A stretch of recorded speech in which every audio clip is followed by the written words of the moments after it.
मित्रांनो, तुमचं साहिल मल्ला ब्लॉगच्या यूट्यूब चॅनलवरती पुन्हा एकदा स्वागत आहे.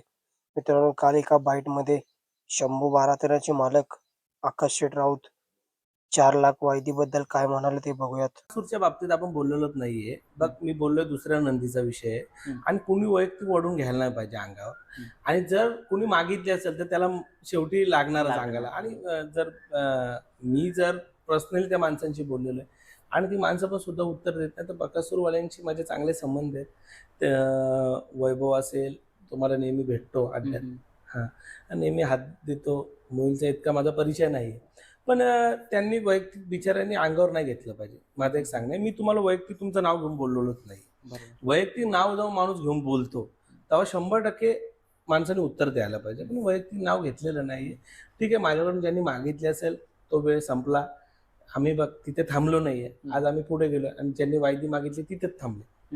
तर कुठेतरी शंभूनी पुढे गेलेला आहे आणि त्या वायदीचा विषय जो आहे सुरज, तो कसा आहे, ठीक आहे, एखाद्या माणसाने वायदी मागितली तर त्याच्या चांगल्या कामासाठी मागितली असेल, पण मी ती देऊ शकलो नाही. कारण का, माझा नंदी पळतोय तर मी ती देणार नाही. माझा जर नंदी खालच्या लेवलला आहे आणि मला जर कुठे प्रसिद्धी करायचं तर मी देऊ शकलो असतो, मी दिलीच असती. पण ते मला काही द्यायची गरज नाही वाटली. त्याच्यामुळे वायदी हा विषय आपल्यासाठी मोठा नाहीये, स्टॉप आहे. आणि कसा विषय, ज्याला पण भावना दुखवल्या असतील तर 100% त्यांनी वायदी मागितली असेल. बकासूरला मी आजही कधी बोललो नाही की बकासूरवाल्यांनी वायदी घेतली.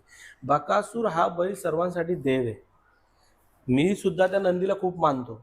प्रत्येक मैदानात तो फायनल घेतो. आता सध्याला कोणा काळाचा थोडा माणूस हे जातो, थोडा बॅकफूट जातो प्रत्येक क्षेत्रामध्ये. तर आज तो नंदी कुठेतरी बॅकफूटला असेल, पण 100% त्यांनी माझ्याकडे नंदी मागितलं, त्यांना मी नंदी देणार.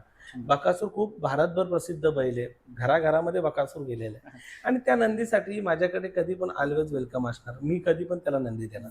बकासूरच्या विषयी माझ्या मनामध्ये कधीही काही गोष्टी खोटी येणार नाही. 100% मी माध्यमातून सांगतो, कारण का हा बकासूर माझ्या काशीमध्ये पळालाय.